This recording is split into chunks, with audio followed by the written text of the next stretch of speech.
ধানমন্ডি ২৭ নম্বর road. প্রবল বর্ষণ। সময়টা ছিল বিকেল ৫টা। আকাশ কালো হয়ে আছে। আমি সিয়াম আহমেদ।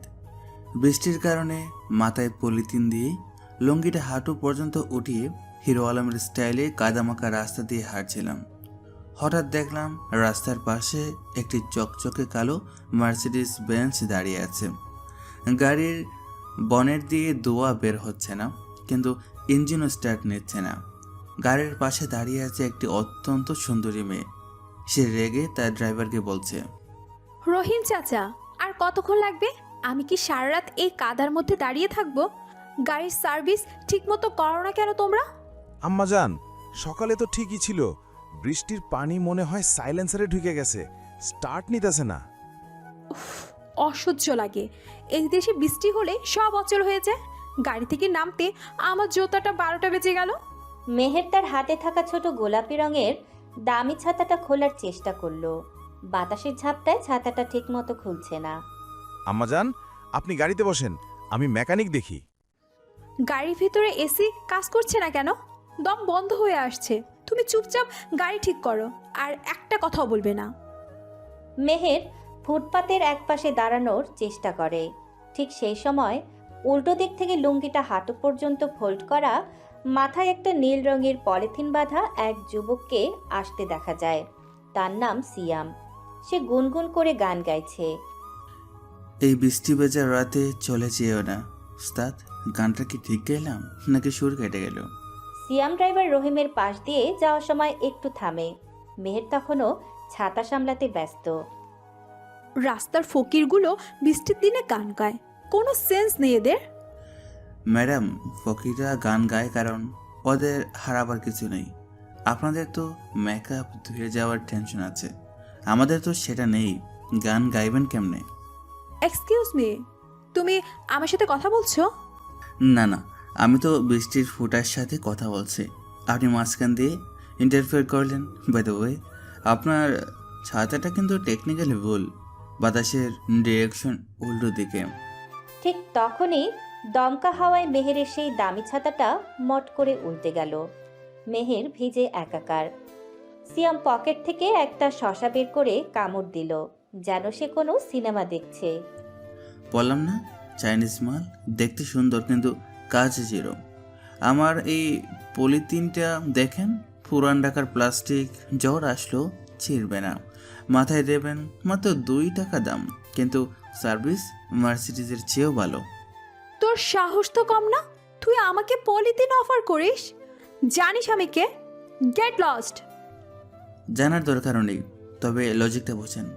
আপনি এখন ভিজে চুপচুপে, আপনার ওই ১০০০ টাকার ছাতা এখন একটা জঞ্জাল, আর আমার এই ২ টাকার পলিথিন আমাকে শুকনো রাখছে। সো ভ্যালু কার বেশি, ব্র্যান্ডের নাকি কাজের? তোর মতো অশিক্ষিত ছেলেদের সাথে আমি তর্ক করতে চাই না। রহিম চাচা, এই লোকটাকে যেতে বলো। বৃষ্টি আসলে প্রকৃতির কান্না, বুঝলেন? আকাশ যখন ইমোশনাল হয়ে যায় তখন বৃষ্টি হয়, আর আপনারা এই পবিত্র পানি গায়ে লাগলে এমন করেন যেন অ্যাসিড পড়ছে।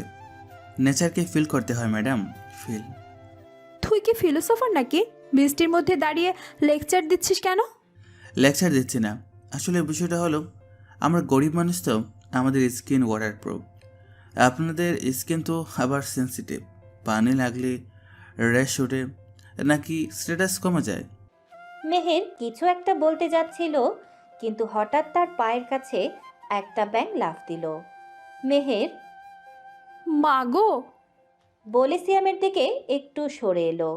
সিয়াম এক পা পিছিয়ে গিয়ে বলে, আরে আরে, গায়ে পড়বেন না, আমার লুঙ্গিতে কাদা লেগে আছে। আপনার ওই ফর্সা কাপড়ে দাগ লাগলে তো আবার ডিটারজেন্ট কোম্পানির লাভ হয়ে যাবে। অসভ্য ইতর, তুই সরে দাঁড়া। রহিম চাচা, গাড়ি কি স্টার্ট হবে না? আম্মাজান, আমি তো কিছু বুঝতেছি না, ধাক্কা দেওয়ান লাগবো মনে হয়। রহিম গাড়িটা একা ধাক্কা দেওয়ার চেষ্টা করছে। গাড়ি এক চুলও নড়ছে না। মেহের অসহায়ভাবে দাঁড়িয়ে আছে। সিয়াম শশার শেষ অংশটুকু ফেলে দিয়ে বলে, উস্তাদ থামেন থামেন, এটা মার্সিডিজ বেঞ্জ সি ক্লাস। এটা কি অটো রিক্সা নাকি যে ধাক্কা দিলে স্টার্ট নেবে? এটার ইঞ্জিন মেকানিজম আলাদা, ধাক্কা দিলেই পিস্টন জ্যাম হয়ে যেতে পারে। তুই গাড়ির মডেল জানলি কিভাবে? আর পিস্টন জ্যাম হওয়ার কথা তুই বুঝলি কেমনে? আরে ম্যাডাম, ওই যে গ্যারেজের পাশে বসে চা খাই তো, উস্তাদের কথা শুনি, আন্দাজে ডিল মারলাম আর কি। দেখি উস্তাদ, বনেটটা তুলেন তো। সিয়াম ড্রাইভারকে সরিয়ে দিয়ে নিজেই বনেটটা তুলে ফেলে। বৃষ্টির পানি যাতে ইঞ্জিনে না ঢোকে সেই দিকে সে খুব সতর্ক। তার চোখের চাউনি হঠাৎ বদলে যায়। 1 সেকেন্ডের জন্য সে একজন দক্ষ ইঞ্জিনিয়ারের মতো ইঞ্জিনের দিকে তাকায়। স্পার্ক প্লাগে পানি ঢুকেছে আর battery terminal loose. Simple fix. ওরে বাবা, এ তো বিশাল মেশিন। অজগরের মতো পেঁচিয়ে আছে সব তার। উস্তাদ, তোমার গাড়ি তো হার্ট অ্যাটাক হয়েছে মনে হয়। পারলে ঠিক কর, না পারলে ফালতু কথা বলবি না। আমার দেরি হয়ে যাচ্ছে, তুই ভাগ এখান থেকে। দেরি তো হবেই। ঢাকা শহরে জেম আর মেয়েদের মেকআপ দুটি আনপ্রেডিক্টেবল। কখন যে আটকে যাবেন কেউ জানে না। আবার ফাইজলামি? তোকে কে বলেছে আমার মেকআপ নিয়ে কথা বলতে? আচ্ছা বাদ দিলাম, প্রসঙ্গ পাল্টাই। আচ্ছা, এই যে আপনারা এত দামি গাড়ি কেনেন কিন্তু মেনটেনেন্স করেন না কেন? গাড়ির যত্ন বউয়ের মতো করতে হয়, বুঝলেন? একটু অবহেলা করলে বিগড়ে যায়।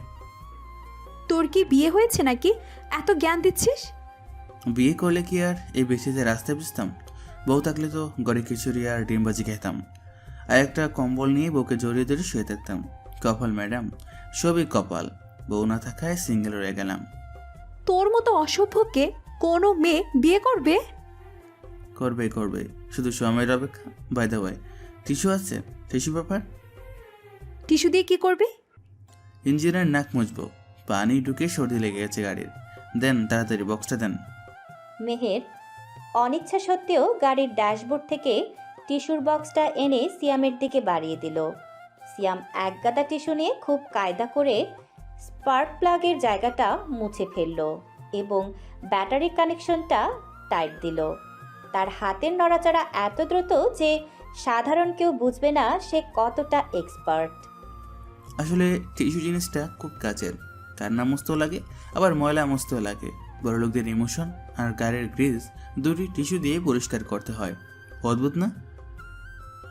তুই কথা কম বলে কাজটা শেষ করবি প্লিজ। কথা না বললে তো কনসেন্ট্রেশন আসে না।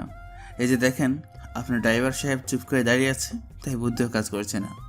উস্তাদ কথা বলেন, বলেন, গাড়ি স্টার্ট হও। রহিম বোকার মতো তাকিয়ে থাকে। সিয়াম বনেটটা নামিয়ে দিয়ে একটা জোরে থাপ্পড় মারে বনেটের ওপর। যান উস্তাদ, সেলফ দেন। বিসমিল্লাহ বলে চাবি ঘোরান কিন্তু। রহিম ভয়ে ভয়ে চাবি ঘোরায়। 1 বার 2 বার 3 বারের মাথায় গাড়িটা গর্জন করে স্টার্ট নিয়ে নেয়। আলহামদুলিল্লাহ, স্টার্ট হয়েছে আম্মাজান। এ পোলায় তো জাদুকর। মেহের অবাক হয়ে গাড়ির দিকে তাকায়, তারপর সিয়ামের দিকে। সিয়াম তখন তার পলিথিনটা ঠিক করে মাথায় বাঁধছে। তুই ঠিক করলি কিভাবে? তুই তো বললি তুই গ্যারেজে শুধু চা খাস। চা খেতে খেতে দেখা আর দেখতে দেখতে শেখা। এই শহরে ডিগ্রির চেয়ে দেখার দাম বেশি ম্যাডাম। যান, ওটা পড়ুন। বেশিক্ষণ স্টার্ট দিয়ে রাখলে আবার বন্ধ হয়ে যাবে। মেহের গাড়িতে উঠতে গিয়েও থামে। সে পাশ থেকে একটা 500 টাকার নোট বের করে। এই নে তোর কাজের জন্য, এটা রাখ। টাকা? আমি কি আপনার কাছে টাকা চেয়েছি? আমি তো হেল্প করলাম। Humanity madam, humanity. সব কিছু টাকা দিয়ে মাপা যায় না। ভাব নিবি না, তুই একটা রাস্তার ছেলে, তোর টাকার দরকার আছে, নে বলছি। দরকার তো সবারই আছে, আপনারও আছে, আমারও আছে, কিন্তু আজকের এই সার্ভিসটা ফ্রি। এটাকে বলতে পারেন রেইনি ডে ডিসকাউন্ট। তবে একটা কাজ করতে পারেন, ওই টিস্যু বক্সটা আমাকে দিয়ে দেন, আমার সর্দি হলে কাজে লাগবে। আর টাকাটা কোনো পথশিশুকে দিয়ে দেবেন। মেহের হতভম্ব হয়ে টিস্যু বক্সটা সিয়ামের দিকে বাড়িয়ে দেয়। সিয়াম সেটা হাতে নিয়ে কপালে ঠেকিয়ে সেলুট দেওয়ার ভঙ্গি করে। সাবধানে যাবেন। আর হ্যাঁ, ড্রাইভারকে বকাঝকা করবেন না। অফিসারের ড্রাইভার, ইঞ্জিনিয়ার না। মানুষের লিমিটেশন বুঝতে হয়। আল্লাহ হাফেজ। সিয়াম লুঙ্গিটা একটু ঝাড়া দিয়ে উল্টো দিকে হাঁটতে শুরু করে। মেহের গাড়ির জানালায় গাল ঠেকিয়ে তাকিয়ে থাকে ছেলেটার যাওয়ার পথের দিকে। মনে মনে বলে, ছেলেটাকে এত এত সস্তা পোশাক অথচ কথাগুলো এত ভারী। আর মার্সিডিজের ইঞ্জিন বুঝলো কিভাবে? অদ্ভুত। গাড়ি চলে যায়। সিয়াম একটু দূরে গিয়ে পকেটে হাত দেয়। পকেট থেকে একটা ছোট ওয়্যারলেস ইয়ারপিস বের করে কানে লাগায়। কানে হাত দিয়ে সিরিয়াস গলায় বলে, control, this is agent eagle. টার্গেটের সাথে first contact successful. Subject is arrogant but vulnerable. আমি এখন লোকেশন লাইব্রেরিতে মুভ করছি। আবার সিয়ামের হাঁটার ভঙ্গি মুহূর্তে বদলে যায়। সেই হেলে দুলে চলা ছেলেটা এখন যেন এক প্যান্থার, বৃষ্টির অন্ধকারের সাথে মিশে যাচ্ছে। ধানমন্ডি 15 নম্বর বাস স্ট্যান্ডের কাছে। সময় 5:30। বৃষ্টি একটু কমেছে, কিন্তু রাস্তাঘাট কাদা। মেহেরের গাড়িটা ঠিক হলেও কিছু দূর গিয়ে জ্যামে আটকে পড়ে। সামনে বিশাল ট্রাক, উল্টে রাস্তা বন্ধ। মেহেরকে গাড়ি ছেড়ে রিক্সা নিতে হবে, কারণ তার খুব জরুরি একটা মিটিং আছে। উত্তরাতে ভার্চুয়াল মিটিংয়ের জন্য বাসায় পৌঁছাতে হবে। রহিম চাচা, তুমি গাড়ি নিয়ে আসো, আমি রিক্সা নিয়ে যাচ্ছি। এখান থেকে রিক্সা শর্টকাট দিয়ে যাওয়া যাবে। মেহের গাড়ি থেকে নেমে রিক্সা খুঁজতে থাকে। রাস্তার মোড়ে একদল বখাটে ছেলে আড্ডা দিচ্ছে। তাদের দেখে মনে হচ্ছে তারা কোনো একটা ধান্দায় আছে। মেহের একটা রিক্সা ডাকতে ছেলেগুলো এগিয়ে আসে। কই যাবেন সুন্দরী? রিক্সা লাগবো? আমাগো বাইকে ওঠেন, ড্রপ দিয়ে দিই। ভদ্রভাবে কথা বলো। আমি রিক্সা খুঁজছি, তোমাদের সাহায্য চাইনি। আরে ম্যাডাম, রাগেন কেন? বৃষ্টিতে ভিজলে তো সর্দি লাগবো। আমাগো কাছে রেইনকোট আছে। ছেলেরা হাসাহাসি শুরু করে। মেহের ভয় পাচ্ছে, কিন্তু প্রকাশ করছে না। আশেপাশে কোনো পুলিশ নেই। একটা রিক্সাওয়ালা আসতে চাইলেও ছেলেরা তাকে ইশারা দিয়ে মানা করে দিল। ম্যাডাম, যাইতাম পারুম না, চাক্কা পাঞ্চার। তোমরা সিন্ডিকেট করছো, আমি পুলিশ কল দিব। পুলিশ তো এখন জ্যামে আটকা, কল দেওয়ার লাভ নাই। তার চেয়ে চলেন কফি খাই। ছেলেটা মেহেরের ছাতার হাতল ধরার চেষ্টা করে। ঠিক সেই মুহূর্তে একটা হাত এসে ছেলেটার কবজি চেপে ধরে। বজ্রপাতের মতো শক্ত সেই হাত। সে হলো সিয়াম। সিয়াম মুখে পান চিবোতে চিবোতে বলে, ভাইজান, হাতটা কি চাঁদা ধরার জন্য বাড়াইছেন নাকি হাড়গোড় মাপার জন্য? সেই লুঙ্গি পরা ছেলেটা আবার এখানেও? ও মাই গড, সে কি আমাকে ফলো করছে? কই রে তুই? হাত ছাড়, ব্যথা পাইতেছি। ব্যথা তো পাবেনি। হাড়ের জয়েন্ট, ক্যালসিয়ামের অভাব, দুধ খান না মনে হয়। ওই, আমার ভাইরে ছাড়, তরে কিন্তু পুইত্তা ফেলামো। বাকি ছেলেরা সিয়ামকে ঘিরে ধরে। মেহের ভয়ে পিছিয়ে যায়। আয় ছেলে, তুমি ঝামেলা জড়িও না, ওরা অনেকজন। ম্যাডাম, সংখ্যা কোনো ব্যাপার না। মশা অনেক, কিন্তু একটা কোয়েলে যথেষ্ট, তাই না? এরা হলো মশা। তুই জানিস আমি কার লোক? এই এলাকার ভাই। সিয়াম ছেলেটাকে কাছে টেনে কানে কানে ফিসফিস করে বলে, কিন্তু মেহের শুনতে পায় না। তুই যার লোক, সে গত সপ্তাহে রেবের ক্রস ফায়ারের লিস্টে নাম লেখাইছে। তুই কি চাস তোর নামটা 2 নম্বরে থাকুক? তোর পকেটে যে ইয়াবাটা আছে সেটা পুলিশকে দেখাবো, নাকি এখনই ভাগবি? সিয়ামের কথা শুনে ছেলেটার মুখ সাদা হয়ে যায়। সে বুঝতে পারে এই সাধারণ কোনো পাবলিক না। সিয়ামের হাতের চাপ আর একটু বাড়ে। ভাইজান, বাবি বাসায় অপেক্ষা করতেছে। এই বৃষ্টির মধ্যে এখানে ভিজা লাভ নেই। যান বাসায় গিয়ে বাবির লোকে লুডো খেলেন। সিয়াম ছেলেটাকে ছেড়ে দেয়। ছেলেটা হাত ডলতে ডলতে তার সাঙ্গপাঙ্গদের ইশারা দেয়। চল রে, আজাইরা ঝামেলা পরে দেখ মনে। ছেলেরা দ্রুত সেখান থেকে সরে পড়ে। মেহের অবিশ্বাস্য চোখে তাকিয়ে থাকে। তুমি তুমি ওদের কি বললে? ওরা চলে গেল যে? কিছু না ম্যাডাম, বললাম যে বৃষ্টির পানি বেশি গায়ে লাগলে নিউমোনিয়া হবে। ওরা আবার স্বাস্থ্য সচেতন তো, তাই চলে গেল। তুমি সব সময় জোকস করো কেন? হ্যাঁ, ওরা তোমাকে মারতে পারতো। মারামারি করা খারাপ, ভদ্র ছেলের কাজ না। আমি তো ভদ্রলোক, তাই কথার মারপ্যাচে সরালাম। বাই দ্য ওয়ে, রিক্সা লাগবে না? সিয়াম রাস্তার উল্টো পাশে দাঁড়িয়ে থাকা এক রিক্সাওয়ালাকে শীষ দিয়ে ডাকে। ওস্তাদ, আসো, ম্যাডামকে উত্তরে নামিয়ে দেবা। মিটারে যাবা, মিটারের চেয়ে 20 টাকা বেশি দেবো। কোনো বাহানা করবা না। রিক্সাওয়ালা সিয়ামের চোখের দিকে তাকিয়ে আর না করতে পারল না। সে সাথে সাথে রিক্সা নিয়ে এলো। তুমি আমাকে ফলো করছো? সত্যি করে বলো। ম্যাডাম, পৃথিবী গোল, এক রাস্তায় হাঁটলে বারবার দেখা হইবই। ফলো করার টাইম কই? আমি তো কাজে যাচ্ছি। কিসের কাজ? সেটা কালই সকালে দেখবেন। রিক্সায় ওঠেন, হুড় তুলে দেন, না হলে আবার মেকআপ মানে ঠান্ডা লাগবে। মেহের রিকশায় উঠে বসে। রিকশা চলতে শুরু করে। মেহের হুডের ফাঁক দিয়ে পেছন ফিরে তাকায়। সিয়াম রাস্তার ল্যাম্পপোস্টের নিচে দাঁড়িয়ে হাত নাড়ছে। ছেলেটা অদ্ভুত। একবার মনে হয় মেকানিক, আরেকবার মনে হয় গুন্ডা, আবার এখন মনে হলো কেউ। আর কাল সকালে কি দেখা যাবে, এইটার মানে কি? এদিকে সিয়াম পকেট থেকে একটা ছোট নোটপ্যাড বের করে। সেখানে লেখা mission college entry confirmed, subject Meher safe. Siam নোটপ্যাডটা পকেটে রেখে অন্ধকারে মিলিয়ে যায়। দর্শক বন্ধুরা, আশা করি তাদের পরিচয় আর দিতে হবে না। এরাই আমাদের আজকের গল্পের নায়ক নায়িকা, সিয়াম আর মেহের। বাকি সব কিছু গল্প জুড়ে থাকলে বুঝতে পারবেন। পরদিন সকাল 10:30, royal city college, Uttara sector 4, Dhaka. বৃষ্টির সেই ঘটনার পরদিন সকাল। আকাশ আজ ঝকঝকে পরিষ্কার। কলেজের বিশাল গেট দিয়ে দামি দামি গাড়ি ঢুকছে। ক্যাম্পাসের মূল বিল্ডিংয়ের 3 তলায় বিশাল লাইব্রেরি। ভেতরে পিনপতন নীরবতা, শুধু এসি চলার মৃদু শব্দ। লাইব্রেরির ভেতরে সারি সারি বইয়ের তাক। 3 নম্বর সারির ইংরেজি সাহিত্য বিভাগ। সামনে একটা উঁচু কাঠের মইয়ের উপর দাঁড়িয়ে আছে সিয়াম। তার পরনে আজ কলেজের পিয়নের ইউনিফর্ম, হালকা নীল শার্ট, গাঢ় নীল প্যান্ট। শার্টের হাতা কোনোই পর্যন্ত ফোল্ড করা। সে হাতে একটা ডাস্টার নিয়ে খুব মনোযোগ দিয়ে উপরের র্যাকের বইগুলো ঝাড়ছে। সে আজকেই কাজে জয়েন করেছে কলেজের পিয়ন হিসেবে। আর তার প্রথম কাজ হলো লাইব্রেরি পরিষ্কার করা। ভাগ্যক্রমে মেহের লাইব্রেরিতে প্রবেশ করে। তার সাথে আদনান এবং 2 বান্ধবী তিশা ও রিয়া। আদনান হলো মেহেরের জন্য পাগল, আর মেহেরের মায়ের খুব পছন্দের ছেলে। মেহেরের পরনে পিচ রঙের সালোয়ার কামিজ, হাতে ফাইল।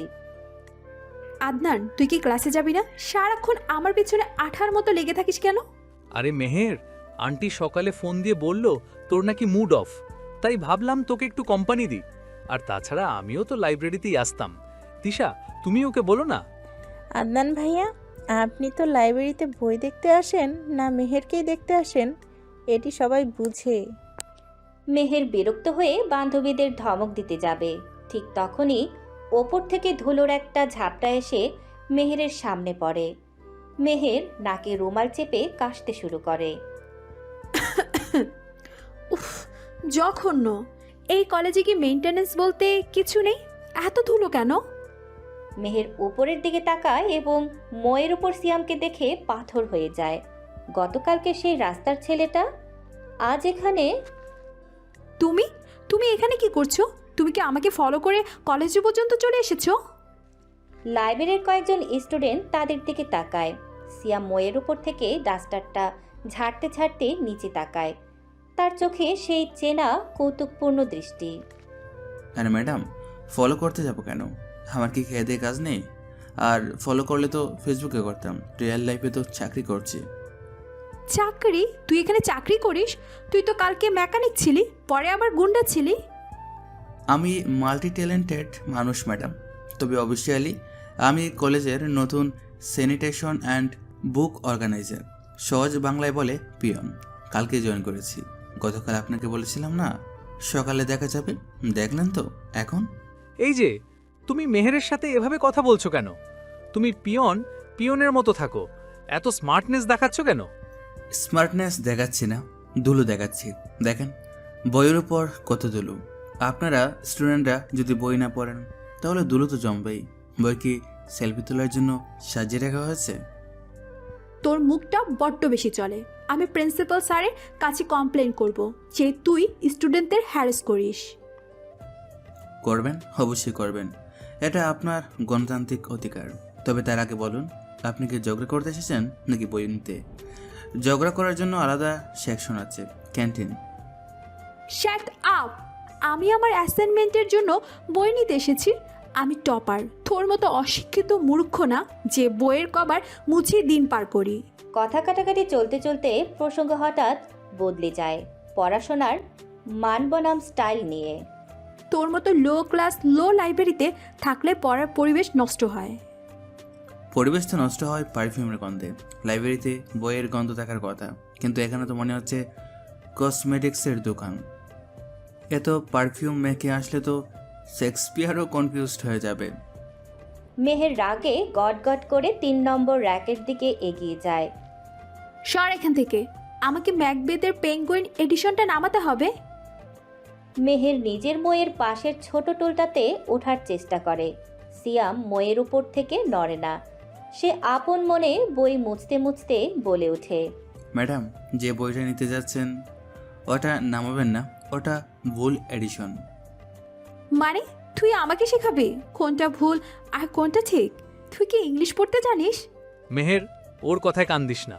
ও তোকে ডিস্ট্র্যাক্ট করার চেষ্টা করছে। ও পিয়ন, ও শেক্সপিয়ারের কি বুঝবে? পিয়নরা সব খবর রাখে। ওই কালো মলাটের বইটা 3য় এডিশন। ওখানে টাইপিস্টের বলে লেডি ম্যাকবেথের বিখ্যাত মনোলগটা মিসিং আছে।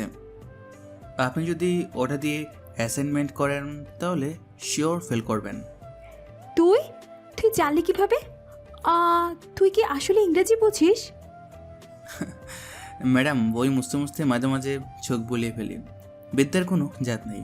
দুলু মুছলে মলাট পরিষ্কার হয়, আর পাতা উল্টালে মগজ। আমি দূরই করি। আমি বিশ্বাস করি না, তুই বানিয়ে বলছিস। বাজি, 1 কাপ রং চা। হ্যাঁ, ওই তো আমার মাথার উপরের লাল বইটা নিন, ওটা অরিজিনাল টেক্সট, চেক করে দেখেন। মেহের জেদ করে টুল বেয়ে একটু উপরে ওঠে এবং কালো বইটা নামিয়ে পৃষ্ঠা উল্টায়। সে বিস্ময়ে দেখে সত্যি সেখানে সেই অংশটুকু নেই। তার মুখটা ছোট হয়ে যায়। সিয়াম ওপর থেকে লাল বইটা বাড়িয়ে দেয়। নেন, থ্যাঙ্কস বলতে হবে না, এটা আমার ডিউটি। এই কথাটা মেহেরের এগোতে লাগে। সে সিয়ামের হাত থেকে বইটা প্রায় ছিনিয়ে নেওয়ার মতো করে টানে। বই টানার সময় মেহেরের হিল জুতো টুলের উপর স্লিপ করে। আহ! মেহের ভারসাম্য হারিয়ে পড়ে যেতে নেয়। ঠিক সেই মুহূর্তে সিয়াম মই থেকে ঝুলে বিদ্যুৎ গতিতে মেহেরের হাত এবং কোমর ধরে ফেলে। মেহের শূন্যে ঝুলে থাকে। তার শরীর সিয়ামের এক হাতের সাপোর্টে আটকে আছে। মেহেরের চুলগুলো সিয়ামের মুখের উপর এসে পড়ে। দুজনের মুখ খুব কাছাকাছি। সিয়ামের চশমার আড়াল থেকে তীক্ষ্ণ দৃষ্টি মেহেরের চোখের দিকে। মেহের ভয়ে চোখ বন্ধ করে ফেলেছিল, এখন আস্তে আস্তে খোলে। সে দেখতে পায় সিয়ামের চোখে কোনো দুষ্টামি নেই, আছে গভীর এক স্থিরতা। ম্যাডাম, মধ্যাকর্ষণ শক্তি খুব খারাপ জিনিস। সুন্দরী মেয়ে দেখলেই টেনে নিচে নামতে চায়। ব্যালেন্স রাখাটা খুব জরুরি। মেহেরের হৃদস্পন্দন দ্রুত হতে থাকে। সে বুঝতে পারে এই ছেলেটা সাধারণ কোনো পিয়ন নয়, তার গায়ে অসম্ভব শক্তি। মেহের, মেহের, তুই ঠিক আছিস? আদনানের চিৎকারে ঘোর কাটে। সিয়াম সাবধানে মেহেরকে মাটিতে নামিয়ে দেয়। মেহের দ্রুত নিজেকে গুছিয়ে নেয়। লজ্জায় তার কান লাল হয়ে গেছে। আদনান সিয়ামের দিকে তেড়ে গিয়ে বলে, হাউ ডেয়ার ইউ! তুই মেহেরকে টাচ করলি কোন সাহসে? আমি তোর নামে রিপোর্ট করব। স্যার, রিপোর্ট পরে করবেন, আগে নিজের টাইটা ঠিক করেন। সোজা মানুষ বাঁকা টাই পরলে কেমন দেখায় না? পেন্ডুলামের মতো। দেখলেই মনে হয় এই বুঝি সময় শেষ হয়ে গেল। তুই তুই আমাকে ম্যানার শেখাবি? তুই জানিস আমার বাবাকে? বাবার পরিচয় তো আইডি কার্ডে থাকে স্যার, কিন্তু আপনার টাই বাঁকা থাকলে লোকে আপনাকে জোকার ভাববে, বাবাকে না। আমি তো জাস্ট আপনার পার্সোনালিটি ডেভেলপমেন্টের জন্য ফ্রি টিপস দিলাম। আদনান, থামবি তুই? আর তুই নাম শিয়ানা না কি যেন? তুই আমাকে বাঁচিয়েছিস বলে ভাবিস না আমি তোর বেয়াদবি ভুলে গেছি। নেক্সট টাইম আমার সামনে এলে নেক্সট টাইম সাবধানে হাঁটবেন ম্যাডাম। সব সময় আমি থাকবো না ধরার জন্য। আর বইটা পড়ার সময় 42 নম্বর পৃষ্ঠায় দেখবেন, ওখানে লেখা আছে, চেহারা দিয়ে মানুষকে বিচার করো না, কারণ বিষ আর ওষুধ দেখতে একই রকম হয়। মেহের বইটা হাতে নিয়ে কোনো কথা না বলে দ্রুত লাইব্রেরি থেকে বেরিয়ে যায়। তার মনে এখন ঝড়ের বেগে অনেক প্রশ্ন ঘুরছে। তোকে আমি দেখে নেব। সবাই চলে যাওয়ার পর সিয়াম মই থেকে নেমে আসে। সে তার পকেট থেকে একটা ছোট ওয়্যারলেস ইয়ারপিস বের করে কানে লাগায়। তার হাবভাব মুহূর্তেই বদলে যায়। সে আর পিয়ন নয়, সে একজন অফিসার। কন্ট্রোল, টার্গেট এরিয়ার সাসপিয়াস অ্যাক্টিভিটি কনফার্মড। কিন্তু লাইব্রেরিতে শুধু বই নেই, আরও কিছু আছে। ওভার। সিয়াম আর চোখে লাইব্রেরির কোনায় বসে থাকা চিফ লাইব্রেরিয়ান রাশেদ সাহেবের দিকে তাকায়। রাশেদ সাহেব খুব গোপনে কম্পিউটারে কিছু একটা টাইপ করছেন। সিয়াম মুচকি হাসে। খেলা তো কেবল শুরু হলো। স্থান পরের দিন বিকেল 3টা, কলেজ ক্যান্টিনে। লাঞ্চ ব্রেক শেষ হয়ে গেছে, কিন্তু কিছু ছাত্রছাত্রী এখানে আড্ডা দিচ্ছে ক্যান্টিনে। ক্যান্টিনে বেশ হট্টগোল। সিয়াম একটা ট্রে হাতে টেবিল পরিষ্কার করছে। তার চোখ কিন্তু পুরো ক্যান্টিনের উপর। এক কোনায় বসে আছে রাকিব। রাকিব এই কলেজের সেকেন্ড ইয়ারের স্টুডেন্ট, দেখতে খুব চঞ্চল, কানে হেডফোন, কিন্তু বাস্তবে সে সিয়ামের জুনিয়র ইন্টেলিজেন্স অফিসার। রাকিব ইচ্ছে করেই টেবিলের উপর জোরে একটা থাপ্পড় মারে। এই পিয়ন, ওই মামা, এদিকে আসো। কানে কি তুলা দিয়ে রাখছ? কতক্ষণ ধরে ডাকতেছি। স্যার, তুলা দেই নাই, তবে ক্যান্টিনে যে নয়েজ তাতে নিজের হার্টবিটই শোনা যায় না। বলেন কি সেবা করতে পারি? সেবা পরে করবা, আগে বলো এই চা কি ফ্রিজে রাখা ছিল? এত ঠান্ডা কেন? আমি কি এখানে আইস টি অর্ডার দিছি? স্যার, চা তো গরমে ছিল, কিন্তু আপনি ফেসবুকে স্ক্রল করতে করতে চাও বোরিং হয়ে ঠান্ডা হয়ে গেছে। চায়ের তো আর দোষ নেই। আবার তর্ক করোস? তোরা পিয়নরা ইদানিং বেশি বেড়ে গেছোস। প্রিন্সিপাল স্যারকে বলে তোর চাকরিটা খাবো আমি। রাকিব রাগের অভিনয় করতে করতে হাত থেকে চায়ের কাপটা ইচ্ছে করে ফেলে দেয়। কাপটা মেঝেতে পড়ে ভেঙে চুরমার হয়ে যায়। শব্দে সবাই তাকায়। শিট, এখন এটা পরিষ্কার কর জলদি। সিয়াম নিচু হয়ে কাচের টুকরো পরিষ্কার করতে শুরু করে। রাকিবও নিচু হয়, যেন সে তার প্যান্টে চা পড়ল কিনা দেখছে।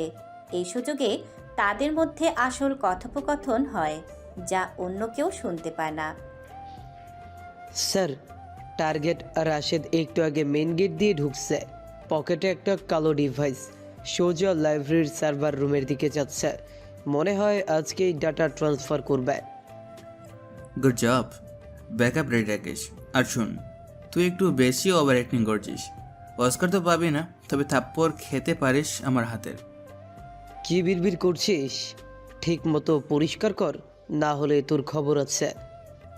সরি স্যার, ভুল হয়ে গেছে, আর এমন হবে না। রাখলে তো আপনাদের প্রেশার বেড়ে যায়, তখন আবার ডাক্তার ডাকা লাগবে। রাকিব গজগজ করতে করতে ক্যান্টিন থেকে বেরিয়ে যায়। সিয়াম ট্রে হাতে নিয়ে মুচকি হাসে।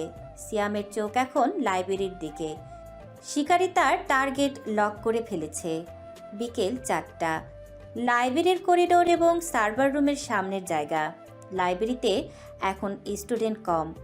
মেহের এক কোনায় বসে কানে হেডফোন দিয়ে ল্যাপটপে কাজ করছে। মাঝে মাঝে সে আর চোখে তাকাচ্ছে করিডোরের দিকে, যেখানে সিয়াম একটা মোপিং স্টিক দিয়ে ফ্লোর মুছছে। সার্ভার রুমের দরজার ঠিক সামনেই সিয়াম অবস্থান নিয়েছে। ঠিক তখন লাইব্রেরিয়ান রাশেদ সাহেব হন্তদন্ত হয়ে প্রবেশ করেন। রাশেদ সাহেব দেখতে খুব গুছানো, চোখে গোল ফ্রেমের চশমা, কিন্তু আজ তাকে বেশ নার্ভাস ও রাগী মনে হচ্ছে। তার ডান হাতটা প্যান্টের পকেটে ঢোকানো, যেন খুব মূল্যবান কিছু ধরে রেখেছেন।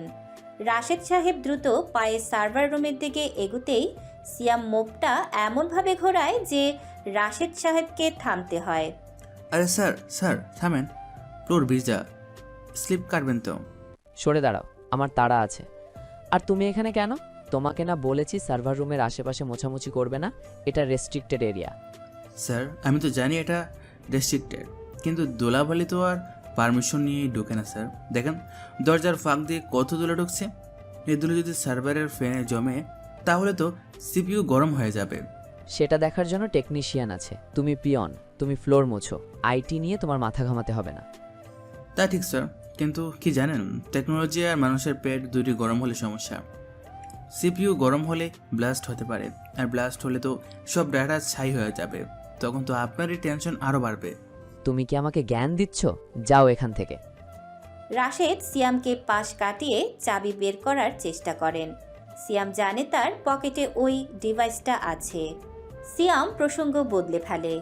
স্যার, আপনি কি জানেন এসির ফিল্টার জ্যাম থাকলে ইলেকট্রিসিটি বিল ডাবল আসে? এই যে সার্ভার রুমে এসিটা সারাদিন চলে, কলেজের কত টাকা লস হচ্ছে বলুন তো? আমি ভাবছিলাম প্রিন্সিপাল স্যারকে বলবো এটা সার্ভিসিং করাতে। না, খবরদার, প্রিন্সিপালকে কিছু বলবে না। আর সার্ভার রুমে কাউকে ঢুকতে দেবে না। সরো এখান থেকে। রাশেদ চাবি দিয়ে দরজা খুলতে যান। ঠিক এই মুহূর্তে সিয়াম হাতে থাকা কফির মগটা, যেটা সে পরিষ্কার করার ভান করছিল, সেটা নিয়ে একটা নাটকীয় হোঁচট খায়। ওরে বাবা, তেলাপোকা! সিয়াম ইচ্ছে করে রাশেদ সাহেবের গায়ের উপর পড়ে যায়। তার হাতের কফির মগটা পড়ে যায়। আর সিয়াম নিজেকে সামলানোর ভান করতে করতে রাশেদ সাহেবের পকেটটা বাইরে থেকে খুব দ্রুত চেক করে নেয়। তার হাতের স্পর্শে সে বুঝতে পারে ওটা সাধারণ পেন ড্রাইভ নয়, ওটা একটা মেটাল বডি এনক্রিপশন ডিভাইস।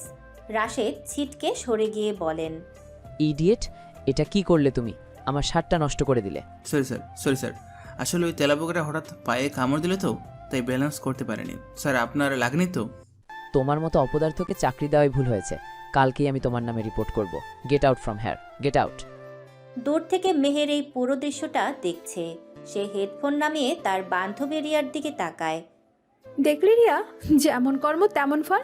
কালকে আমাকে জ্ঞান দিচ্ছিল, আজ রাশেদ স্যারের কাছে কেমন ছাড়িটা খেলো। খুব ভালো হয়েছে, এইসব ছেলের সাথে এমনটাই হওয়া উচিত।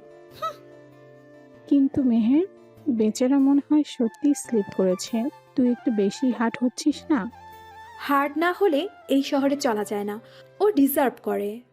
এদিকে সিয়াম মাথা নিচু করে রাশেদ সাহেবের বকা শুনছে, কিন্তু তার মস্তিষ্কে তখন অন্য ক্যালকুলেশন চলছে।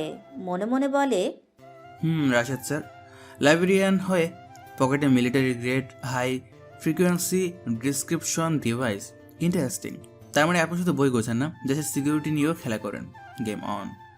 স্যার, মাফ করে দিন, আমি এখনই শার্টটা মুছে দিচ্ছি। খবরদার, আমাকে ছোবে না, দূরে থাকো। রাশেদ সাহেব ধপাস করে সার্ভার রুমের দরজা লাগিয়ে ভেতরে ঢুকে যান এবং ভেতর থেকে লক করে দেন। সিয়াম ফ্লোর থেকে মপটা তোলে। সে মেহেরের দিকে একবার তাকায়। মেহের তাকে দেখে একটা ব্যঙ্গাত্মক হাসি দেয়। সিয়ামও পাল্টা একটা বোকা হাসি দেয়, যেন সে সত্যি লজ্জিত। হাসেন ম্যাডাম, হাসেন। যেদিন জানবেন আপনার এই রাগী প্রফেসর আসলে কি করছে, সেদিনই হাসিটা থাকবে না। সিয়াম আবার ফ্লোর মুছতে শুরু করে, কিন্তু তার কান এখন সার্ভার রুমের দরজার দিকে। ভেতর থেকে কিবোর্ডের খটখট শব্দ আসছে। আর অপারেশন শুরু করার সময় গণিয়ে এসেছে। রাত 9:30। মেহেরদের ধানমন্ডির ডুপ্লেক্স বাড়ির খাবার ঘর। বিশাল ডাইনিং টেবিল, মাথার উপর ঝাড়বাতি জ্বলছে। টেবিল ভর্তি খাবার, কিন্তু পরিবেশ বেশ থমথমে। মেহেরের বাবা জনাব চৌধুরী একজন প্রতিষ্ঠিত ব্যবসায়ী। চশমা নাকের ডগায় নামিয়ে আইপ্যাডে নিউজ পড়ছেন। মেহেরের মা মিসেস রেহানা যত্ন করে খাবার বেড়ে দিচ্ছেন। মেহের আনমনে চামচ দিয়ে প্লেটের ভাত নাড়াচাড়া করছে। তার মুখে স্পষ্ট বিরক্তি। মিসেস রেহানা মেহেরের পাতে এক টুকরো চিকেন রোস্ট তুলে দিতে দিতে বলেন, মেহের, ভাত তো ছুলিই না। সারাদিন ভার্সিটিতে কি খাস? ডায়েট করতে করতে তো শরীরটা কঙ্কাল বালিয়ে ফেলেছিস। মা প্লিজ, আমি বলছি না রাতে আমি কার্বোহাইড্রেট খাবো না। তুমি জোর করছো কেন?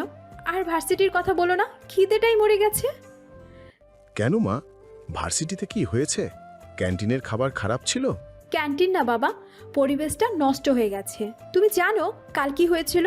লাইব্রেরিতে ওই নতুন পিয়নটা, ওই যে ছেলেটার কথা কাল বলেছিলাম না, যে রাস্তায় আমার গাড়ি ঠিক করে দিয়েছিল, সে এখন আমাদের কলেজের নতুন পিয়ন। ও আমার সাথে যা তা ব্যবহার করছে। পিয়ন? একটা সামান্য পিয়ন তোর সাথে খারাপ ব্যবহার করেছে? তুই প্রিন্সিপালকে বলিসনি? বলবো তো কাল, কিন্তু ওর সাহস দেখে আমি অবাক। ও আমাকে শেখায় কোনটা ঠিক এডিশন, কোনটা ভুল। ভাবটা এমন যেন ও শেক্সপিয়ারের চাচাতো ভাই। লিটারালি ও আমাকে হিউম্যান রাইটস আর ফিলোসফি নিয়ে লেকচার দিচ্ছিল। একটা পিয়ন যদি স্টুডেন্টদের সাথে মুখে মুখে তর্ক করে, তাহলে আমাদের ডিসিপ্লিন বা রাইটস বলতে কিছু থাকে? রেহানা, তরকারিতে লবণকে একটু বেশি হয়েছে না? ডাক্তার বারণ করেছে, তাও তোমরা খেয়াল রাখো না। লবণ ঠিক হয়ে আছে, তোমার জিভের সমস্যা। আর শোনো, মেহেরের মতো প্রেশার বাড়িও না। মেহের, তুই এত খিটখিটে হয়ে যাচ্ছিস কেন বলতো? পিয়ন কি বললো না বললো সেটা নিয়ে কেউ ডিনার টেবিলে সিনক্রেট করে? মা, এটা সিন ক্রিয়েট না, এটা সেলফ রেসপেক্টেটের ব্যাপার। এই ছেলেটা আদনানের সাথেও বেয়াদবি করেছে। আহা, আদনান ছেলেটা কত ভালো দেখেছিস, কত শান্ত ভদ্র। ও নিশ্চয়ই কিছু বলেনি। আদনান শান্ত না মা, আদনান একটা স্পাইনলেস প্রাণী। ও ওই পিয়নটাকে একটা ধমক পর্যন্ত দিতে পারেনি, উল্টো পিয়নের কথায় নিজের টাই ঠিক করেছিল। Hits impressing. এটা কি ভদ্রতা বলে? আদনান বড় লোকের ছেলে হয়েও কত মাটির মানুষ। তোর খালা আজ সকালেও ফোন করেছিল, ওরা কিন্তু তোর জন্য সিরিয়াস। আদনান তোকে খুব পছন্দ করে। মা, আবার শুরু করলে? আমি 1000বার বলেছি আমি এখন বিয়ে করব না। আর আদনানকে তো প্রশ্নই আসে না। ও একটা বোরিং পারসন। ওর সাথে 5 মিনিট কথা বলে আমার মনে হয় আমি কোনো ডকুমেন্টারি দেখছি। মেহের, শান্ত হও। মা যেটা বলছে সেটা ভেবে দেখতে পারো। আদনানের ফ্যামিলি আমাদের পরিচিত, আর দেশের যা অবস্থা। দেশের অবস্থার দোহাই দিয়ে আমাকে বিয়ে দিও না বাবা। আমার একটা ক্যারিয়ার আছে, ড্রিম আছে। আমি মাস্টার্স শেষ না করে কিচ্ছু ভাববো না। আর মা, তুমি প্লিজ আমার মেজাজ নিয়ে কথা বলবে না। আমার মেজাজ খারাপ হয় কারণ আমার চারপাশে ইডিয়েট লোকের অভাব নেই। কলেজের ওই পিয়ন থেকে শুরু করে তোমার ওই ভদ্র আদনান পর্যন্ত। মেয়ের কথা শুনেছ? দিন দিন মুখে যা আসছে তাই বলছে। বয়স হচ্ছে, এখন একটা গার্জিয়ান দরকার। আমরা তো আর সারা জীবন থাকবো না। তোর এই বদমেজাজ কে সহ্য করবে শুনি? আদনান ছেলেটা তোকে ভালোবাসে বলেই চুপ করে থাকে। ভালোবাসা? মা, এটা ভালোবাসা না, এটা অপশনস। আর আমার কোনো গার্জিয়ান লাগবে না। আমি নিজের সিকিউরিটি নিজে নিতে পারি। সিকিউরিটি? মা, তুমি জানো না এখন ঢাকা শহরের অবস্থা? কালকে নিউজ দেখেছ? উত্তরাতে এক প্রফেসরকে কিডন্যাপ করার চেষ্টা করা হয়েছে। সাইবার ক্রাইম বাড়ছে। তুমি একা একা ড্রাইভ করো, রাত করে বাড়ি ফেরো, আমাদের টেনশন হয় না? বাবা, আমি বাচ্চা না। আর ক্রাইম হলে পুলিশ আছে। বিয়ের সাথে সিকিউরিটির কি সম্পর্ক? বিয়ে করলে কি আদনান আমাকে বুলেট প্রুফ জ্যাকেট পরিয়ে রাখবে? তর্ক করবি না। আমি বলে দিচ্ছি, সামনের মাসে আদনানের জন্মদিন। ওরা আমাদের ইনভাইট করেছে। তুই যাবি এবং শাড়ি পরবি। তোর এই জিন্স টপ পরে ওখানে যাবি না। অসম্ভব, আমি যাবই না। আমার এক্সাম আছে। এক্সাম তো সারা জীবনই থাকবে, কিন্তু ভালো প্রস্তাব বারবার আসে না। তোর খালা বলছিল তুই নাকি আজকাল খুব অন্যমনস্ক থাকিস। কিসের এত চিন্তা তোর? মেহেরের হঠাৎ সিয়ামের কথা মনে পড়ে যায়। রাস্তার ঘটনা, রিকশার ঘটনা আর লাইব্রেরিতে সিয়ামের সেই গভীর চাহনি। আমার কোনো চিন্তা নেই মা, তোমরা আমাকে একটু শান্তিতে থাকতে দাও। মেহের খাবার অর্ধেক রেখেই উঠে পড়ে। খেলি না যে, ফলটা তো খেয়ে যা। ক্ষুধা নেই। মেহের গটগট করে সিঁড়ি দিয়ে দোতলায় নিজের ঘরের দিকে চলে যায়। ডাইনিং টেবিলে পিনপতন নীরবতা নেমে আসে। মেয়েটা বড্ড একগুয়ে হয়েছে। তবে রেহানা, তুমিও বেশি প্রেশার দিও না। হুট করে বিয়ে দিলে হিতে বিপরীত হতে পারে। প্রেশার দেব না। তুমি দেখেছো না ও কেমন বেপরোয়া হয়ে যাচ্ছে? কলেজে কার সাথে ঝগড়া করে, কখন ফেরে। আমার ভয় লাগে। আদনান ছেলেটা আমাদের কালচারের সাথে যায়। ও থাকলে মেয়েটা অন্তত সেফ থাকে। সেফটি? আমার সোর্স বলছিল কিছু একটা ঘটতে যাচ্ছে শহরে। বিশেষ করে এডুকেশন সেক্টরে কোনো একটা বড় চক্র কাজ করছে। মেহেরের কলেজেও নাকি। কি বলছো তুমি? তাহলে তো কাল থেকেই ওর ড্রাইভারের সাথে একজন গার্ড দিতে হবে। গার্ড দিয়ে লাভ নেই। শত্রুরা এখন আর পিস্তল নিয়ে আসে না, তারা সিস্টেমের মধ্যে ঢুকে থাকে। আল্লাহ ভরসা। উপরের ঘর থেকে মেহেরের দরজা বন্ধ করার শব্দ শোনা যায়। নিচে বাবা মা তাদের দুশ্চিন্তা নিয়ে বসে থাকেন, আর উপরে মেহের ব্যালকনিতে দাঁড়িয়ে অন্ধকারের দিকে তাকিয়ে থাকে। তার কানে বাজছে সিয়ামের সেই কথাটা। চেহারা দিয়ে মানুষকে বিচার করো না, কারণ বিষ আর ওষুধ দেখতে একই রকম হয়। পিয়ন হয়ে এত বড় বড় কথা। কে তুমি সিয়াম? তোমাকে কেন আমি ইগনোর করতে পারছি না? হঠাৎ মেহেরের ফোনটা বেজে ওঠে। স্ক্রিনে নাম ভেসে ওঠে, আদনান বোরিং। মেহের ফোনটা রিসিভ করে আদনানকে ধুয়ে দিচ্ছে। হ্যালো আদনান, তোমার কি ঘড়ি দেখার অভ্যাস নেই, নাকি কমন সেন্স বিষয়টা তোমার ছোটবেলায় সিলেবাসে ছিল না? এখন কয়টা বাজে খেয়াল আছে? না মানে মেহের, আন্টি বলল তুমি ডিনার করনি, তাই টেনশন হচ্ছিল, ভাবলাম একটু খোঁজ নি। আমার খাওয়া না খাওয়া নিয়ে তোমার পেটে ব্যথা হচ্ছে কেন? হ্যাঁ, তুমি কি আমার নিউট্রিশনিস্ট? মা তোমাকে আমার খাওয়ার লাইভ আপডেট দেয়, আর তুমি সেটা শুনে সিম্পিতি দেখাতে ফোন দাও। এই ন্যাকামিগুলো বন্ধ করা যায় না? ছি মেহের, আমি তো জাস্ট কেয়ার করি বলে। ওহ প্লিজ, তোমার ওই সস্তা কেয়ারিং নিজের কাছে রাখো। সকালে লাইব্রেরিতে যখন ওই থার্ড ক্লাস পিয়নটা তোমার মুখের উপর তর্ক করছিল, তখন তো তোমার কেয়ারিং দেখিনি, তখন তো ভয় চাই ঠিক করেছিলে, তখন তো মুখ দিয়ে একটা কথাও বের হলো না, আর এখন ফোনে বীরপুরুষ সাজতে আসছো। আসলে আমি সিন ক্রিয়েট করতে চাইনি। এক্সকিউজ দিও না। শোনো, আমার মুড একদম ভালো নেই, আমাকে জ্ঞান দিতে আসবে না। আর মাকে যদি আবার ফোন করে আমার নামে নালিশ করেছো বা খোঁজ নিয়েছো, আমি সোজা তোমার নাম্বারটা ব্লক লিস্টে ফেলে দেব। Don't call me again tonight. আল্লাহ হাফেজ। মেহের আদনানের কোনো উত্তরের অপেক্ষা না করেই খট করে ফোনটা কেটে দিয়ে মোবাইলটা বিছানায় ফেলে দেয়। এভাবেই ধীরে ধীরে 1 মাস কেটে যায়। গত 1 মাসে কলেজের ভেতরে এবং বাহিরে অনেক কিছুই বদলেছে। সিয়াম এখন আর শুধু ফ্লোর মোছে না, সে লাইব্রেরির সার্ভার রুমের গোপন আড়িপাতা যন্ত্র বসিয়েছে। সে জেনেছে রাশেদ প্রতি বৃহস্পতিবার রাতে একটা এনক্রিপ্টেড চ্যানেল ডাটা পাঠায়। অন্যদিকে মেহের আর সিয়ামের সম্পর্কটা হয়ে দাঁড়িয়েছে টম অ্যান্ড জেরির মতো। মেহের সিয়ামকে দেখলেই জ্বলে ওঠে, আবার সিয়ামকে একদিন না দেখলে তার কেন জানি অস্বস্তি লাগে। তাদের মধ্যে ছোটোখাটো ঝগড়া এখন নিত্যদিনের রুটিন। কিন্তু বড় কোনো দুর্ঘটনা ঘটেনি আজকের রাত পর্যন্ত। রাত 8:15। কলেজের মেন বিল্ডিং, 7ম তলা। কলেজের করিডোর প্রায় ফাঁকা, অধিকাংশ স্টাফ এবং স্টুডেন্ট চলে গেছে, শুধু কিছু ল্যাবের কাজ এবং অ্যাডমিনিস্ট্রেশনের লোক আছে। বাহিরে ছিঁড়ে ছিঁড়ে বৃষ্টি হচ্ছে। সিয়াম মেন বিল্ডিংয়ের ইলেকট্রিক কন্ট্রোল রুমের পাশ দিয়ে হেঁটে যাচ্ছে, তার কানে Bluetooth earpiece. Rakib, status.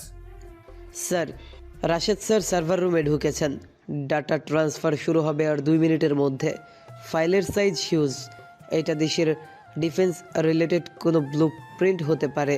Copy that. আমি মেন পাওয়ার লাইন কাট করছি, জেনারেটর অন হতে 3 মিনিট সময় লাগবে। এই গ্যাপে ও ডাটা লস করবে, তুই ব্যাকআপ রেডি রাখ। সিয়াম পকেট থেকে একটা ছোট প্লাস বের করে মেন সার্কিট ব্রেকারের একটা তার ঢিলা করে দেয়। কাজ শেষ করে সে দ্রুত লিফটের দিকে এগোয়। তাকে 7 তলা থেকে গ্রাউন্ড ফ্লোরে নামতে হবে। ঠিক সেই সময় মেহের করিডোর দিয়ে আসছে, তার কাঁধে ব্যাগ, হাতে ল্যাপটপ। সে আজ দেরি করে ফেলেছে লাইব্রেরির একটা প্রজেক্ট সাবমিট করতে গিয়ে। তুমি এখনো যাওনি? কলেজ কি তোমার বাবার বাড়ি যে রাত পর্যন্ত ডিউটি করো? ম্যাডাম, ডিউটি হলো আমার পেশা, আর তাছাড়া রাতে কলেজটা বেশ রোমান্টিক লাগে, তাই না? বুথ আর পিয়ন দুজনেই রাত জাগে। ফালতু কথা বলবে না, সরো, আমি আগে নামবো। লিফটের দরজা খোলে, দুজনেই ভেতরে ঢুকে। মেহের এক কোণায় দাঁড়ায়, সিয়াম দরজার কাছে। লিফট নিচে নামতে শুরু করে। লিফট যখন 5ম আর 4র্থ তলার মাঝখানে, ঠিক তখনই সিয়ামের কারসাজিতে পুরো বিল্ডিংয়ের বিদ্যুৎ চলে যায়। ধপ করে একটা শব্দ হয় এবং লিফটটা একটা ঝাঁকুনি দিয়ে থেমে যায়। ঘুটঘুটে অন্ধকার। কি হলো? লাইট অফ কেন? লিফট থামলো কেন? Relax madam, load shedding. বাংলাদেশের কারেন্ট যাওয়াটা কি খুব আশ্চর্যের বিষয়? না না, আমি এখানে থাকতে পারবো না, আমার দম বন্ধ হয়ে আসছে। প্লিজ কেউ হেল্প করো। সিয়াম, দরজা খুলো। ম্যাডাম শান্ত হন, লাফালাফি করলে লিফট আরও জ্যাম হয়ে যাবে। জেনারেটর অন হতে কয়েক মিনিট লাগবে। আমি মরে যাব, আমি শ্বাস নিতে পারছি না, অন্ধকার, আমার খুব ভয় করছে, মাগো। মেহেরের অবস্থা দেখে সিয়াম বুঝতে পারে এটা সাধারণ ভয় না, প্যানিক অ্যাটাক। সে দ্রুত পকেট থেকে নিজের ফোন বের করে ফ্ল্যাশ লাইট জ্বালায়। আলোর রেখা মেহেরের মুখের উপর পড়ে। মেহের ঘেমে একাকার, চোখ বড় বড় করে আছে, শরীর কাঁপছে। সিয়াম দ্রুত মেহেরের কাছে গিয়ে হাঁটু গেড়ে বসে। ম্যাডাম আমার দিকে তাকান, এই যে আলু, আমি আছি তো, কিচ্ছু হবে না। আমাকে বের করো প্লিজ সিয়াম, আমি অন্ধকারে থাকতে পারি না। বের তো করবই, কিন্তু তার আগে বলেন লিফটে ভূত থাকে নাকি তেলাপোকা থাকে? মানে? মানে হলো ভূত থাকলে তো ভালো, হাঁটা দেওয়া যেত, কিন্তু তেলাপোকা থাকলে সমস্যা। তবে সুখবর হলো এই লিফটে কোনো তেলাপোকা নেই। আমি সকালে চেক করেছি, আর আপনার হার্টবিট যেভাবে ড্রামের মতো দুপদুপ করে বাজছে, তাতে তো তেলাপোকা হার্ট অ্যাটাক করে মারা যাবে। মেহের এই সিচুয়েশনে সিয়ামের কথায় ফিক করে একটু হাসার চেষ্টা করে, কিন্তু তার কান্না থামে না। সে ফ্লোরে বসে পড়ে, সিয়ামও তার পাশে বসে। এই তো বসুন, লম্বা দম নিন। হিউম্যান রাইটস বলে বিপদে সবাই সমান। এখন এখানে কোনো ট্রপার নেই, পিওন নেই, আমরা দুজন জাস্ট আটকা পড়া যাত্রী। তুমি তুমি আমার হাত ছাড়বে না তো জেনারেটর অন হওয়া পর্যন্ত? ছাড়বো না, প্রমিস। আচ্ছা ম্যাডাম, ছোটোবেলায় যখন কারেন্ট যেত তখন কি করতেন? আমরা তো মোমবাতি জ্বালিয়ে ছায়া দিয়ে পশু পাখি বানাতাম। আপনার বড় লোকেরা কী করতেন? আমি আমি তখন গান গাইতাম। মা বলতো গান গাইলে ভয় পালায়। বাহ, দারুণ তো। তাহলে একটা গান হয়ে যাক, আমি শুরু করব। তবে আমার গলা কিন্তু কাকের মতো, পরে কমপ্লেন করতে পারবেন না। মেহের ভেজা চোখে সিয়ামের দিকে তাকায়। সিয়াম ফোনের আলোটা সিলিংয়ের দিকে ঘুরিয়ে দেয়, ফলে পুরো লিফটে একটা মায়াবী আলো ছায়ার পরিবেশ তৈরি হয়। সিয়াম গুনগুন করে গাইতে শুরু করে, খুব নিচু স্বরে কিন্তু সুরেলা। সিয়ামের গান শুনে মেহেরের কাঁপুনি আস্তে আস্তে কমে আসে। সে অবাক হয়ে সিয়ামের দিকে তাকায়। এই ছেলেটা পিয়ন, সারাদিন ফাজলামি করে, কিন্তু এখন তার গলা এত গভীর কেন? তুমি গান জানো? বললাম না, বই মুসলিমতে সব শিখে ফেলেছি। আপনি গান না গাইলে তো বয়ে যাবে না। মেহের সিয়ামের সাথে একটু গুনগুন করে গাইতে শুরু করে। আলো নেই, তবু আলো জেলে রাখি মনের গভীরে। গাইতে গাইতে মেহের নিজের অজান্তে তার মাথাটা সিয়ামের কাঁধের কাছে হেলিয়ে দেয়। চরম ভয়ের মুহূর্তে মানুষ যাকে কাছে পায় তাকেই আঁকড়ে ধরে। সিয়াম মেহেরের হাতটা নিজের হাতের মুঠোয় নিয়ে আলতো করে চাপ দেয়। ম্যাডাম, একটা জিনিস খেয়াল করলাম। কি? আপনার হাতটা একদম বরফের মতো ঠান্ডা, বয়ের চোটে রক্ত চলাচল কমে গেছে, কিন্তু আপনার মনটা কি গরম? মানে হলো বাইরে থেকে আপনাকে যতটা ক্যাকটাস মনে হয়, আসলে আপনি ততটাই রজনীগন্ধা, নরম কিন্তু কাঁটা দিয়ে নিজেকে ডেকে রাখেন। ঠিক বললাম তো? তুমি আসলে কে সিয়াম? মাঝে মাঝে তোমাকে আমার খুব অচেনা লাগে। মনে হয় তুমি অভিনয় করছো, আবার কখনো মনে হয় তুমি আমার বহুদিনের পরিচিত, আমার প্রিয় মানুষ। সবাই তো অভিনয় করে ম্যাডাম, আপনি অহংকারের অভিনয় করেন যাতে কেউ আপনার দুর্বলতা না দেখে, আর আমি প্রকাশের অভিনয় করি যাতে মানুষ আমাকে আপন ভাবে। দিন শেষে আমরা সবাই একা। মেহের সিয়ামের চোখের দিকে অপলক তাকিয়ে থাকে। তার মনে হয় সেই চোখগুলোতে হারিয়ে যাচ্ছে। ভয়ের বদলে এখন তার মনে এক অদ্ভুত প্রশান্তি কাজ করছে। ধন্যবাদ সিয়াম আমাকে শান্ত করার জন্য। ধন্যবাদ দিতে হবে না, শুধু লিফট ঠিক হলে বলবেন না যে পিয়ন আমার হাত ধরেছিল, তাহলে আমার চাকরিটা যাবে। মেহের হাসতে গিয়েও পারে না। সে সিয়ামের হাতটা আরও একটু শক্ত করে ধরে। আমি বলবো না, এটা আমাদের সিক্রেট। ঠিক সেই মুহূর্তেই ঝনঝন করে জেনারেটর চালু হয়। লিফটের লাইট জ্বলে ওঠে। হঠাৎ আলোয় দুজনেই চোখ কুঁচকে ফেলে। লিফট আবার চলতে শুরু করে। সিয়াম আস্তে করে নিজের হাতটা ছাড়িয়ে নেয় এবং উঠে দাঁড়ায়। সে আবার সেই পিয়নের ভঙ্গিতে শার্ট ঠিক করে। নিন ম্যাডাম, আলো এসে গেছে, ভূতও পালিয়েছে। মেহেরও উঠে দাঁড়ায়। সে নিজেকে একটু গুছিয়ে নেয়, কিন্তু তার দৃষ্টি বরাবর সিয়ামের দিকে যাচ্ছে। লিফট গ্রাউন্ড ফ্লোরে থামে। দরজা খুলে বাইরের কলেজের গার্ড এবং কয়েকজন লোক দাঁড়িয়ে আছে। গার্ড বলে, ম্যাডাম আপনি ঠিক আছেন? লিফট আটকা পড়েছিল। হ্যাঁ আমি ঠিক আছি। ও মানে সিয়াম ছিল, তাই ভয় পাইনি। মেহের দ্রুত পায়ে লিফট থেকে বেরিয়ে যায়, কিন্তু যাওয়ার সময় সে একবার পেছনে ফিরে তাকায়। সিয়াম লিফটের দরজায় দাঁড়িয়ে আছে। মেহের চলে যাওয়ার পর সিয়ামের মুখের হাসি মিলিয়ে যায়। সে দ্রুত পকেট থেকে ফোন বের করে। রাকিব, পাওয়ার ব্যাক এসেছে। রাশিদ কি ডাটা পাঠাতে পেরেছে? না স্যার, কানেকশন লস্ট হয়েছে। ও এখন পাগলের মতো ট্রাই করছে, কিন্তু আইপি ট্রেস হয়ে গেছে। আমরা লোকেশন পেয়ে গেছি। গুড, আমি আসছি। আজ রাতেই খেলা শেষ হবে। সিয়াম দ্রুত সিঁড়ির দিকে দৌড় দেয়। কিছুক্ষণ আগের সেই রোমান্টিক প্রেমিক এখন পুরোপুরি একজন যোদ্ধা। রাত 8:25। মেইন বিল্ডিংয়ের 7ম তলা লাইব্রেরির সার্ভার রুম। লিফটের দরজা খুলতেই সিয়াম এক মুহূর্তের জন্য পেছনে তাকায় না। তার শরীরী ভাষা পুরোপুরি বদলে গেছে। এতক্ষণে সেই ভীত বোকা পিয়নের ছায়া আর তার মধ্যে নেই। সে ঝড়ের বেগে করিডোর দিয়ে দৌড় শুরু করে। মেহের যাওয়ার পথে ফিরে দেখে। সিয়াম, কোথায় যাচ্ছ? দাঁড়াও, এখন তো কারেন্ট এসেছে। সিয়াম কোনো উত্তর দেয় না। সে করিডোরের শেষ মাথার সার্ভার রুমের দিকে ছুটে যায়। মেহেরের কৌতূহল ভয়কে ছাপিয়ে যায়। সে তার হিল জুতো খুলে হাতে নিয়ে সিয়ামের পিছু পিছু দৌড়াতে শুরু করে। ছেলেটা পিয়ন, কিন্তু দৌড়াচ্ছে অ্যাথলিটের মতো। সার্ভার রুমে কি ওর কাজ? ওদিকে কেন যাচ্ছে? সার্ভার রুমের দরজা ভেতর থেকে লক করা ছিল, কিন্তু রাশেদ সাহেব তাড়াহুড়ো করে বের হওয়ার চেষ্টা করছিলেন ডাটা ট্রান্সফার ফেল হওয়ার কারণে। ঠিক সেই মুহূর্তে সিয়াম দরজায় সজোরে লাথি মারে। দরজাটা রাশেদ সাহেবের গায়ের উপরে গিয়ে পড়ে। উফ, কে কে ওখানে? সিয়াম দরজার ভেতরে ঢুকে লাইট অন করে দেয়। রাশেদ সাহেব নিজেকে সামলে নিয়ে উঠে দাঁড়ান। তার হাতে সেই এনক্রিপশন ডিভাইস এবং ল্যাপটপ। স্যার, ক্লাস শেষ, এবার হোমওয়ার্ক জমা দেওয়ার পালা। ওই ডিভাইসটা টেবিলে রাখুন। সিকিউরিটি রাখার দরকার নেই স্যার, সিকিউরিটি অলরেডি আপনার সামনে দাঁড়িয়ে আছে। আর শুনুন, গালিগালাজ করবেন না। হিউম্যান রাইটস বলে অপরাধীরাও সম্মান প্রাপ্য যতক্ষণ না সে পিস্তল বের করে। ওহ, তুমি সেই মূর্খ পিয়ন। তুমি এখানে কি করছো? জানো এটা রেস্ট্রিক্টেড এরিয়া। আমি সিকিউরিটি ডাকবো। তুমি জানো না তুমি কার পথে দাঁড়িয়েছো। সরে যাও, না হলে তোমার চাকরি তো যাবেই, জীবনটাও যাবে। এই কলেজের ট্রাস্টি বোর্ডে আমার হাত কত লম্বা জানো? আমি চাইলে তোমাকে মিথ্যে চুরির দায় দিয়ে জেলে ঢোকাতে পারি। স্যার, হাত লম্বা হতে পারে, কিন্তু আইনের হাত আরও লম্বা। আর আপনি চুরির দায় দেবেন? আপনি তো আস্ত দেশটাকে চুরি করে বেচছেন। এই সাইবার থেকে ডিফেন্সের ডাটা হ্যাক করে বিদেশে পাচার করা, এটাকে চুরি বলে না স্যার, এটাকে বলে গাদ্দারি। রাশেদ চমকে ওঠেন।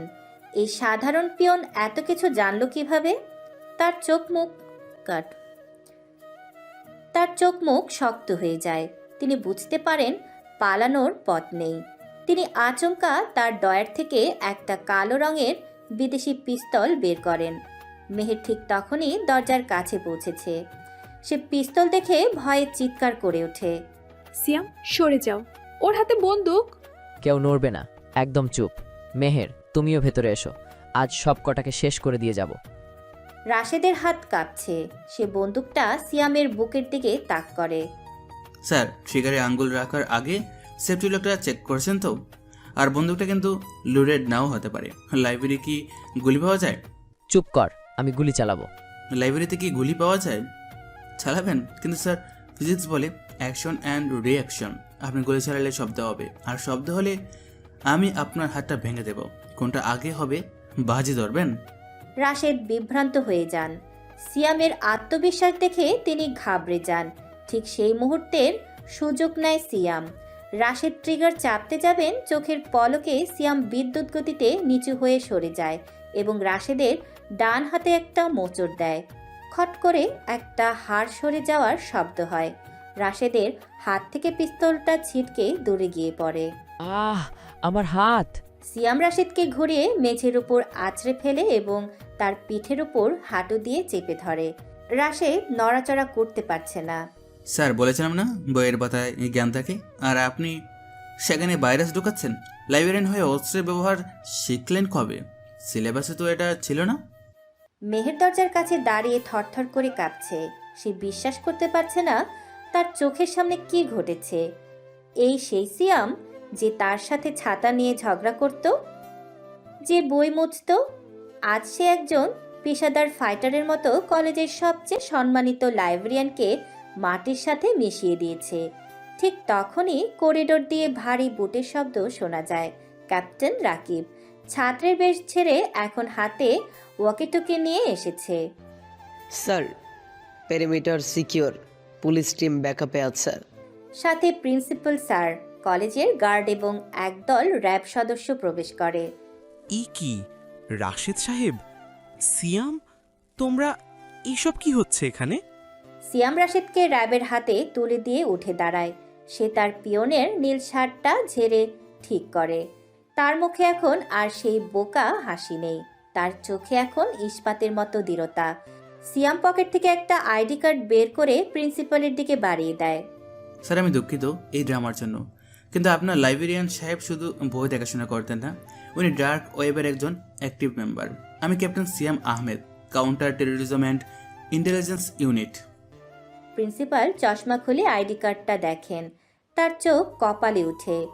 ক্যাপ্টেন সিয়াম, কিন্তু কিন্তু তুমি তো পিয়ন হিসেবে জয়েন করেছিলে, আমি তো কিছু বুঝতেই পারিনি। স্যার, শত্রু যখন ঘরের ভেতরে থাকে তখন ছদ্মবেশটাই সেরা হাতিয়ার। গত 1 মাস ধরে আমি এভিডেন্স কালেক্ট করেছি। ওনার ল্যাপটপ আর পকেটের ডিভাইসটা চেক করলেই সব প্রমাণ পেয়ে যাবেন। পুলিশ রাশেদকে হ্যান্ডক্যাপ পরায়। রাশেদ চিৎকার করতে থাকে। এটা ষড়যন্ত্র, আমাকে ফাঁসানো হচ্ছে। প্রিন্সিপাল স্যার, আমি ট্রাস্টি বোর্ডকে জানাবো, এই কলেজের রেপুটেশন নষ্ট হবে। রেপুটেশন তখন নষ্ট হতো যদি আজ রাতে এই ডাটাগুলো পাচার হয়ে যেত। দেশের নিরাপত্তার চেয়ে কলেজের রেপুটেশন বড় না স্যার, নিয়ে যান ওকে। রাশেদকে টেনে নিয়ে যাওয়া হয়। প্রিন্সিপাল এবং পুলিশ অফিসাররা সিয়ামের সাথে কথা বলতে ব্যস্ত হয়ে পড়েন। থ্যাংক ইউ ক্যাপ্টেন, আপনার ইন্টেলিজেন্স একদম ঠিক ছিল। আমরা ভাবতেও পারিনি শিক্ষাঙ্গনে বসে কেউ এমন কাজ করতে পারে। আমি লজ্জিত ক্যাপ্টেন, আমি আমার স্টাফদের ব্যাকগ্রাউন্ড চেক করতে ব্যর্থ হয়েছি। এখন মিডিয়াকে কি বলবো? অভিভাবকরা তো ভয় পাবেন। স্যার, মিডিয়াকে সব জানানোর দরকার নেই, শুধু বলবেন ইন্টারনাল ফ্রড কেস। প্যানিক ছড়াবেন না। আর হ্যাঁ, রাকিব আমার লোক, ওকে আমার সাথে রিলিজ দিয়ে দেবেন। এই হট্টগোলের মাঝে মেহের দরজার ফ্রেম ধরে পাথরের মতো দাঁড়িয়ে আছে। তার মনে হচ্ছে সে কোনো সিনেমার শুটিং দেখছে। সিয়াম যে তার হাত ধরে লিফটে গান গিয়েছিল, যে তার সাথে রিক্সা নিয়ে ঝগড়া করেছিল, সে আসলে একজন আর্মি অফিসার। তার পদমর্যাদা, তার ব্যক্তিত্ব সবকিছু মেহেরের কল্পনার বাইরে। সিয়াম কথা শেষ করে মেহেরের দিকে তাকায়। মেহেরের চোখে জল আর বিস্ময় মেশানো দৃষ্টি। সিয়াম ধীর পায়ে মেহেরের কাছে এগিয়ে যায়। কি ম্যাডাম, এখন দাঁড়িয়ে আছেন? ক্লাস তো শেষ, রাতও হয়ে গেছে। তুমি ক্যাপ্টেন, তুমি এত বড় মিথ্যে কথা বলে আমার সাথে দিনের পর দিন। মিথ্যা বলিনি ম্যাডাম, টেকনিক্যালি আমি এই 1 মাস পিয়নের কাজে করেছি। ফ্লোর মজেছি, বই জেরেছি, আপনার বকা খেয়েছি। বেতনটা কিন্তু প্রিন্সিপাল স্যারের কাছে পাওনা রইল। তুমি তুমি আমাকে বোকা বানিয়েছো। বোকা তো আপনি নিজেই বলেছেন না, চেহারা দিয়ে মানুষকে বিচার করবেন না। বইয়ের কভার থেকে যেমন বই চেনা যায় না, ইউনিফর্ম ছাড়াও সোলজার চেনা যায় না। মেহের কিছু বলতে পারে না, তার গাল বেয়ে 1 ফোঁটা পানি পড়ে। সিয়াম পকেট থেকে একটা টিস্যু বের করে এগিয়ে দেয়, সেই টিস্যু বক্সের টিস্যু যেটা প্রথম দিন মেহের তাকে দিয়েছিল। নেন, টিস্যুটা আপনারই দেওয়া, চোখের পানি মুছুন, টপারদের কাঁদতে নেই। মেহের টিস্যুটা নেয় না, সে শুধু তাকিয়ে থাকে। সিয়াম মেহেরের কানের কাছে একটু ঝোঁকে, ফিসফিস করে চোখ টিপ দিয়ে বলে, ম্যাডাম, লিফটে যে গানটা গেয়েছিলাম ওরা কিন্তু ফ্রি ছিল না, বিলটা মাফ করে দিন। আর হ্যাঁ, আমার ট্রাই কি এখন সোজা আছে নাকি এখনও পেন্ডুলাম? সিয়াম সোজা হয়ে দাঁড়িয়ে একটা স্মার্ট সেলুট দেয় মেহেরকে, তারপর গটগট করে করিডোর দিয়ে হেঁটে চলে যায়। তার হাঁটার ছন্দে এখন আর সেই অলসতা নেই, আছে গাম্ভীর্য। মেহের সেখানেই দাঁড়িয়ে থাকে, তার কানে বাজতে থাকে সিয়ামের শেষ কথাটা। সিয়াম আহমেদ, তুমি শুধু ভিলেন ধরনি, আমার অহংকারটাও ভেঙে দিয়ে গেলে। মেহের, তুমি ঠিক আছো মা? চলো তোমাকে ড্রাইভারের কাছে পৌঁছে দিই। মেহের প্রিন্সিপালের দিকে তাকায়, কিন্তু তার মন পড়ে থাকে ওই চলে যাওয়া মানুষটার দিকে। সেই রাতে মেহেরের আর ঘুম হয়নি। সে জানালার পাশে দাঁড়িয়ে বারবার নিজের হাতটা দেখছিল, যে হাতে সিয়াম স্পর্শ করেছিল। এক অদ্ভুত শূন্যতা আর গর্ব, দুটো অনুভূতি তাকে ঘিরে ধরে। ঘটনার 15 দিন পর মেহেরের বেডরুম। জানালা দিয়ে রাতের ঢাকা শহর দেখা যাচ্ছে। সন্ধ্যা 7:30। মেহেরের রুমে হালকা আলো জ্বলছে। সেই ড্রেসিং টেবিলের সামনে বসে আছে, কিন্তু নিজেকে সাজাচ্ছে না। তার মনের ভিতরে চলছে এক বিশাল ঝড়। আয়নার নিজের প্রতিবিম্বের দিকে তাকিয়ে নিজেকে বলে, কেন কেন আমি ভুলতে পারছি না, লোকটা একটা মিথ্যুক। ও আমাকে দিনের পর দিন ধোঁকা দিয়েছে। ও পিয়ন সেজে আমার সাথে ফাজলামো করেছে, আমার দুর্বলতাগুলো দেখেছে। আমার তো তাকে ঘৃণা করা উচিত, কিন্তু এই রাতে লিফটের ভিতরে যখন আমার দম বন্ধ হয়ে আসছিল, তখন তো ওই হাতটাই আমাকে ধরে রেখেছিল। সিয়াম নামটা শুনলেই কেন আমার হার্টবিট বেড়ে যায়। আমি কি প্রেমে পড়েছি? না, মেহের চৌধুরী কখনো প্রেমে পড়ে না, তাও আবার এমন একটা লোকের যে নিজের পরিচয় লুকায়। কিন্তু ও তো দেশের জন্য লুকিয়েছে। ওহ, আমি পাগল হয়ে যাব। এই 15 দিনও একবারও খোঁজ নিল না। আমি কি ওর কাছে জাস্ট একটা মিশন ছিলাম? আমার ফিলিংসের কোনো দাম নেই? মেহের উঠে গিয়ে জানালার গ্রিল ধরে দাঁড়ায়। তুমি বলেছিলে লিফটের বিল মাফ করে দিতে, কিন্তু তুমি যে আমার ঘুমের বিল বাড়িয়ে দিয়ে গেলে, সেটা কে শোধ করবে ক্যাপ্টেন সাহেব? তুমি হিরো হতে পারো, কিন্তু আমার কাছে তুমি একটা মস্ত বড় প্রশ্নবোধক চিহ্ন। আমি তোমাকে ঘৃণা করতে চাই, কিন্তু পারছি না কেন? নিচ থেকে মায়ের ডাক আসে। মেহের দ্রুত চোখ মুছে স্বাভাবিক হওয়ার চেষ্টা করে। ড্রয়িং রুম, সন্ধ্যা 7:45। ড্রয়িং রুমে মেহেরের বাবা জনাব চৌধুরী পায়চারি করছেন। তিনি আজ বেশ ফুরফুরে মেজাজে আছেন। অন্যদিকে মিসেস রেহানা সোফায় বসে আছেন, তার মুখ থমথমে। তুমি আমার কথা কানেই তুলছো না। আমি আদনানের মাকে কথা দিয়ে ফেলেছি। আদনান ছেলেটা কত ভালো, আমাদের স্ট্যাটাসের সাথে যায়। আর তুমি কোত্থেকে এক সরকারি চাকরির ছেলের সম্বন্ধ নিয়ে আসলে? আমি বলে দিচ্ছি, মেহের এই বিয়েতে রাজি হবে না। রেহানা, তুমি তো ছেলেটাকে দেখোইনি, না দেখেই না করছো কেন? আর আদনান, ওই ছেলেকে দিয়ে সংসার হবে না। বিপদে পড়লে যে নিজেরটাই ঠিক করে, সে বউকে সামলাবে কি করে? তুমি আদনানকে হিংসে করো। ও বড়লোক বাবার ছেলে, এটাই ওর দোষ। আর এই যে ছেলেটা আসছে, ও কি করে? সরকারি চাকরি মানে তো সেই 9টা 5টার বোরিং লাইফ। মেহেরের মতো মডার্ন মেয়ে কি এসব মানবে? বোরিং লাইফ কিনা সেটা ছেলেটাকে দেখলেই বুঝবে। আর মেহেরের ভালোর জন্যই আমি এই সিদ্ধান্ত নিয়েছি। গত মাসে কলেজে যা ঘটল, তারপর আমি চাই আমার মেয়ের পাশে এমন কেউ থাকুক যে তাকে ছায়ার মতো আগলে রাখবে। আদনান সেটা পারবে না। ঠিক তখনই মেহের সিঁড়ি দিয়ে নিচে নেমে আসে। তার পরনে একটা সাধারণ সালোয়ার কামিজ, চুলগুলো এলোমেলো। সেই আলোচনায় একদমই আগ্রহী নয়। বাবা, তোমরা আবার ঝগড়া করছো? আর মা, তোমাকে কতবার বললাম আদনানের নাম আমার সামনে আনবে না। ওই মেরুদণ্ডহীন ছেলেটাকে আমার সহ্য হয় না। দেখলে, মেয়ের কথা শুনলে? মেরুদণ্ডহীন। আর তোমার বাবা যে হুট করে এক অচেনা লোককে ধরে আনছে আজ রাতে, সেটা খুব ভালো হচ্ছে। অচেনা লোক? বাবা, আজ রাতে কে এসেছে? হ্যাঁ মা, তোর জন্য একটা প্রস্তাব এসছে। ছেলেটা ডিফেন্সে আছে, ভালো ফ্যামিলি। ওরা আজ তোকে দেখতে আসছে। কি বাবা, তুমি আমাকে জিজ্ঞাসা না করে কাউকে দাওয়াত দিলে? আমি বলেছি না আমি বিয়ে করব না। আমার ক্যারিয়ার আছে, এক্সাম আছে। আমি কোনো ছেলের সামনে সেজে গুজে পুতুলের মতো বসে থাকতে পারবো না। আমি তো সেটাই বলছিলাম, এই সময় বিয়ে দেওয়ার কি দরকার? তাও আবার এইসব আর্মি পুলিশের সাথে। এদের লাইফের কোনো গ্যারান্টি আছে? লাইফের গ্যারেন্টি তো কারোই নেই রেহানা। আর মেহের, মা আমার, ছেলেটাকে একবার দেখ, শুধু দেখ। পছন্দ না হলে আমি জোর করব না, প্রমিস। কিন্তু ছেলের বাবা আমার খুব ক্লোজ ফ্রেন্ড। ওরা অলরেডি রাস্তায়। এখন না করাটা খুব খারাপ দেখাবে। বাবা, দিস ইজ ইমোশনাল ব্ল্যাকমেল। আমি আসবো না, আমি রুমে যাচ্ছি। মেহের উল্টো ঘুরে চলে যেতে উদ্যত হয়। ঠিক তখনই বাড়ির কলিং বেল বেজে ওঠে। ওরা চলে এসছে। মেহের, প্লিজ, বাবার সম্মানের দিকে তাকিয়ে অন্তত ড্রয়িং রুমে এসে বসবি। কথা বলতে হবে না, শুধু বসবি। মেহের দীর্ঘশ্বাস ফেলে। বাবার মুখের দিকে তাকিয়ে সে আর না করতে পারে না। ঠিক আছে, আমি আসছি, কিন্তু আমি কোনো কথা বলবো না। মেহের রান্নাঘরে গিয়ে পানি খেয়ে নিজেকে শান্ত করে। তারপর ধীর পায়ে ড্রয়িং রুমের দিকে এগোয়। তার মনে প্রচণ্ড বিরক্তি। সে ভাবছে কিভাবে লোকগুলোকে অপমান করে বিদায় করা যায়। ড্রয়িং রুমে ঢুকতেই সে দেখে তার বাবা মা সোফায় বসে আছেন। উল্টো দিকের সোফায় একজন বয়স্ক ভদ্রলোক এবং ভদ্রমহিলা বসে আছেন। আর তাদের পাশে সিঙ্গেল সোফায় একজন যুবক বসে আছে। যুবকটির পরনে নেভি ব্লু রঙের ফর্মাল স্যুট, সাদা শার্ট, মার্জিত টাই। চুলগুলো সুন্দর করে জেল দিয়ে সেট করা। সে নিচু হয়ে ফোন দেখছে। এসো মা, এসো। এদের সাথেই পরিচয় করিয়ে দিচ্ছিলাম। যুবকটি মেহেরের পায়ের শব্দ পেয়ে মাথা তুলে তাকায়। মেহেরের বুকের ভেতরটা ধক করে ওঠে।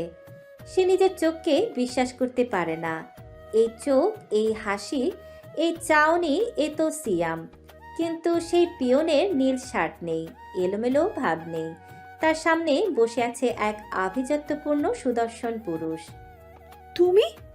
সিয়াম সোফা থেকে উঠে দাঁড়ায়। আসসালামু আলাইকুম ম্যাডাম, চিনতে পেরেছেন নাকি আইডি কার্ড দেখাতে হবে আবার? মেহের, তুই চিনিস ওকে? মেহের তখনও ঘোরের মধ্যে। সে ভাবছে এটা হয়তো সিয়ামের আরেকটা নাটক। সে দ্রুত পায়ে সিয়ামের কাছে গিয়ে ফিসফিস করে দাঁত চেপে বলে, তুমি এখানেও? আবার কি ছদ্মবেশে? পিয়নের পর এখন কি পাত্র সাজার অ্যাক্টিং করতে এসেছো? লজ্জা করে না তোমার? সিয়াম মেহেরের চোখের দিকে তাকিয়ে জোরে হেসে ফেলে। তার হাসিতে সেই পুরনো দুষ্টুমি, কিন্তু গলায় আত্মবিশ্বাস। না ম্যাডাম, এবার আর হেক্টিং না, এবার পার্মানেন্ট ডিউটি নিতে এসেছি। পিয়নের চাকরিও তো টেম্পোরারি ছিল, কিন্তু বড়ের চাকরিও তো পার্মানেন্ট, তাই না? রিটায়ারমেন্টের সুযোগও নেই। মেহেরের মুখ লজ্জায় লাল হয়ে যায়। সে বুঝতে পারে না কি বলবে।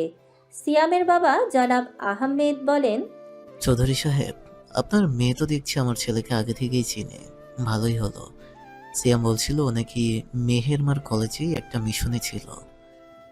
বাবা, তুমিও জানতে? ও তো সেই পিয়নটাই যে আমার সাথে লাইব্রেরিতে ঝগড়া করতো। জানতাম মা, কিন্তু তখন বলতে পারিনি। ন্যাশনাল সিকিউরিটির ব্যাপার ছিল। আর সিয়াম শুধু পিয়ন ছিল না, ও একজন first class officer, hero. Uma, এই ছেলে সেই ছেলে যে তোমাকে সেই রাস্তায় বখাটাদের হাত থেকে বাঁচিয়েছিল? ও এত হ্যান্ডসাম! আমি তো ভেবেছিলাম কোনো খ্যাত কেউ হবে।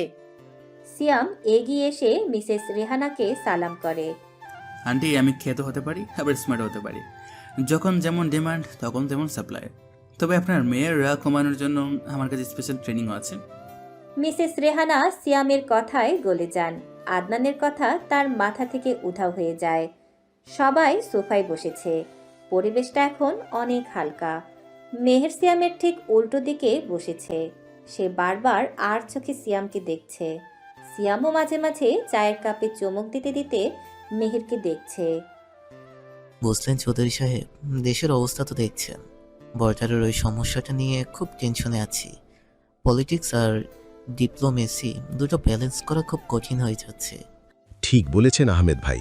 তবে আমাদের সিয়ামের মতো অফিসাররা আছে বলেই আমরা রাতে শান্তিতে ঘুমোতে পারি। এই বয়সের ছেলেটা যা করলো কলেজে, ভাবা যায় না। আরে বাহ, এই চাটা তো দারুণ হয়েছে চৌধুরী সাহেব।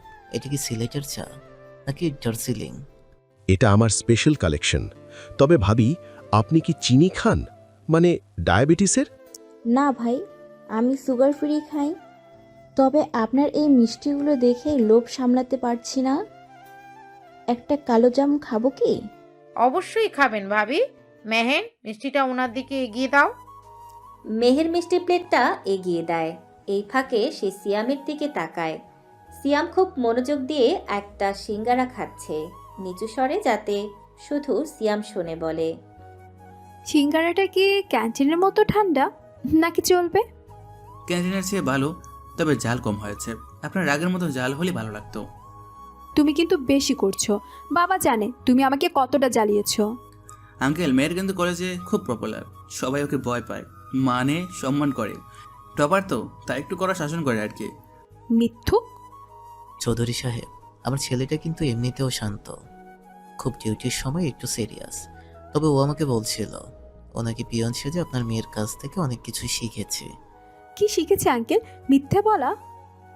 না মা, ও বলছিল বইয়ের কভার দেখে যেমন বই চেনা যায় না, তেমনি অহংকারের আড়ালে লুকিয়ে থাকা মানুষটাকেও চট করে চেনা যায় না। ও আসলে আমার চেয়েও বড় অফিসার হতে চায়, যে মানুষের মন পড়তে পারে। মেহের চুপ হয়ে যায়। সে বুঝতে পারে কথাটা তার উদ্দেশ্যেই বলা। সিয়াম তাকে অপমান করছে না, বরং সবার সামনে সম্মান দিচ্ছে। রাত 9:30। মেহেরের বারান্দা। বড়রা ড্রয়িং রুমে বিয়ের তারিখ নিয়ে আলোচনা করছেন। সিয়াম আর মেহেরকে একটু কথা বলার সুযোগ দেওয়া হয়েছে। তারা দুজন বারান্দায় দাঁড়িয়ে। বাইরে হালকা বাতাস। মেহের রেলিং ধরে নিচে বাগানের দিকে তাকিয়ে আছে। সিয়াম তার পাশে এসে দাঁড়ায়। ম্যাডাম, আজ তো বৃষ্টি নেই, তাও কি ছাতা লাগবে? আমার পকেটে কিন্তু পলিথিন নেই আজ। তুমি একদম অসহ্য লোক সিয়াম। তুমি জানো আমি এই 15 দিন কতটা টেনশনে ছিলাম, আর তুমি দিব্যি স্যুট ট্রাই পরে হিরো সেজে চলে আসলে। হিরো সাজার জন্য আসেনি, এসেছি পারমিশন নিতে। কিসের পারমিশন? আমার লাইফের কো পাইলট হওয়ার। দেখেন, একা একা প্লেন চালানো মানে জীবন চালানো কঠিন। মাঝে মাঝে টার্বুলেন্স আসে, জ্বর আসে, তখন একজন কো পাইলট লাগে যে বলবে রিল্যাক্স, আমি আছি। আমি কি সেই জবাবটা পেতে পারি? আমার সিবি তো আপনি জানেনই, ভালো ফ্লোর মুছতে পারি, চাওয়ার আনতে পারি, আর গুন্ডা পেটাতেও পারি। তুমি কি কখনো সিরিয়াস হবে না? আমি সিরিয়াস মেহের। যেদিন লাইব্রেরিতে তোমাকে পড়ে যাওয়া থেকে ধরেছিলাম, সেদিনই ডিসিশন নিয়েছিলাম এই মেয়েটাকে আর পড়তে দেব না, সারা জীবন ধরে রাখবো। পিয়ন হিসেবে সেটা সম্ভব ছিল না, তাই আজ সিএম হয়ে এসেছি। রাজি? মেহেরের বুকের ভেতরটা শান্ত হয়ে যায়। সে বুঝতে পারে এই মানুষটাই তার সেই সিকিউরিটি যা সে খুঁজছিল। শর্ত আছে, বিয়ের পর আমাকে কোনো দিন মিথ্যা বলতে পারবে না। আর হ্যাঁ, ঝগড়া করা বন্ধ করা যাবে না, কারণ ঝগড়া ছাড়া তোমাকে বোরিং লাগে। মঞ্জুর, ঝগড়া হবে কিন্তু শেষে সন্ধি হবে, আর বাসর রাতে বিড়াল মারার বদলে আমরা তেলাপোকা মারবো, ঠিক আছে? যা ফাজিল ছেলে। মেহের সিয়ামের বুকে আলতো করে একটা কিল মারে। সিয়াম মেহেরের হাতটা ধরে। তাহলে কি আমি এখন কন্ট্রোল রুমে রিপোর্ট করব mission successful? Mission complete. Operation ভালোবাসা। ব্যাকগ্রাউন্ডে বাবা মায়ের হাসির শব্দ শোনা যায়। সিয়াম আর মেহের আকাশের দিকে তাকায়। ঢাকা শহরের যান্ত্রিক কোলাহলের মাঝেও তাদের এই বারান্দাটা এখন পৃথিবীর সবচেয়ে শান্তির জায়গা। এবং এভাবেই এক বৃষ্টির দিনে কাদামাখার রাস্তায় যে গল্পের শুরু হয়েছিল তার সমাপ্তি ঘটল এক ঝলমলে রাতে, ভালোবাসার অঙ্গীকার দিয়ে। পিয়ন থেকে অফিসার আর অহংকারী টপার থেকে প্রেমিকা, দুটি ভিন্ন মেরুর মানুষ এক হলো।